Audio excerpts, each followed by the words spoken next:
মিরপুর ১৩ নম্বরে কেন্দ্রীয় শহীদ মিনারের শিশু পার্কটি অচিরেই জনসাধারণের জন্য উন্মুক্ত করে দেওয়া হবে।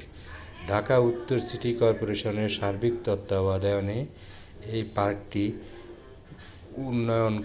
উন্নয়ন কর্মকাণ্ড চলিতেছে। আশা করা যায় মিরপুর ১৩ নম্বরবাসীর দীর্ঘদিনের স্বপ্নের শিশু পার্কটি অচিরেই জনসাধারণের জন্য উন্মুক্ত করে দেওয়া হবে।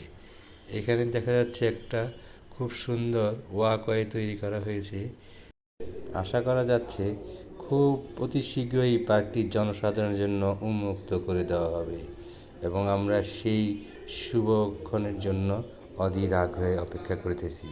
ধন্যবাদ ঢাকা উত্তর সিটি কর্পোরেশন মিরপুর ১৩ নংবাসীর পক্ষ থেকে।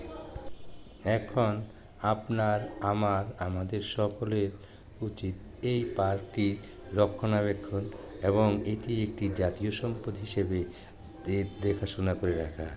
ধন্যবাদ সকলকে।